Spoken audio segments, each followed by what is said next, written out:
नमस्कार. आकाशवाणी औरंगाबाद केंद्राच्या सायंकालीन बातमीपत्रात मी वैभवी जोशी आपलं स्वागत करते.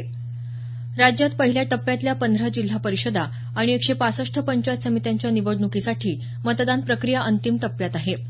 यात मराठवाड्यातल्या 8 जिल्हा परिषदा आणि 76 पंचायत समित्यांचा समावेश आहे.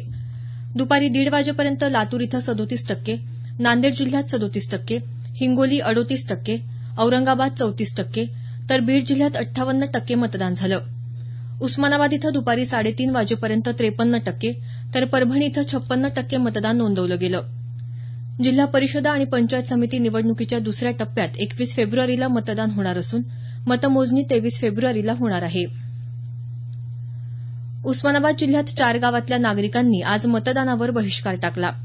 यामध्ये कळंब तालुक्यातलं खोंदला, लोहारा तालुक्यातलं दक्षिण जेवळी, भूम तालुक्यातलं माळेवाडी आणि तुळजापूर तालुक्यातल्या धने गावचा समावेश आहे. या चारही गावात एकाही मतदारानं मतदान केलं नसल्याचं आमच्या वार्ताहरानं कळवलं आहे. नांदेड जिल्ह्यातही 6 गावांनी मतदानावर बहिष्कार टाकला आहे.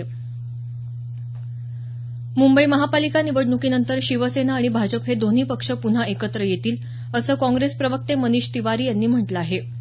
ते आज मुंबईत पत्रकार परिषदेत बोलत होते. मुंबईत पायाभूत सुविधा पूर्णपणे विस्कळीत झाल्या असल्याचं ते म्हणाले.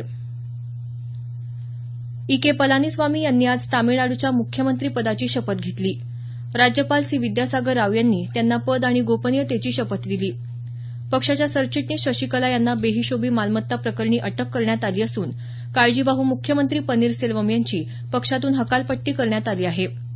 त्यानंतर विधिमंडळ नेतेपदी निवड झालेल्या पलानीसामी यांनी आज राज्यपालांची भेट घेऊन सरकार स्थापनेचा दावा केल्यानंतर राज्यपालांनी त्यांना सत्ता स्थापनेसाठी आमंत्रित केलं. मध्यम तसंच अल्प उत्पन्न गटातल्या नागरिकांना कायदेविषयक सुविधा उपलब्ध व्हाव्यात यासाठी सर्वोच्च न्यायालयानं विशेष योजना आखली आहे.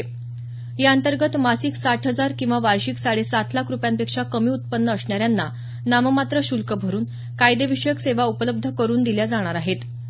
या निर्णयामुळे गरीब नागरिकांनाही सर्वोच्च न्यायालयात दाद मागता येणार आहे.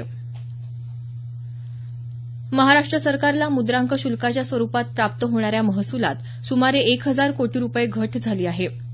गेल्या वर्षी जानेवारी महिनाअखेर सरकारला मुद्रांक शुल्काच्या माध्यमातून 17,244 कोटी रुपये महसूल प्राप्त झाला होता. यंदा मात्र जानेवारी अखेर 16,254 कोटी रुपये महसूल मिळाल्याचं संबंधित विभागाकडून सांगण्यात आलं आहे.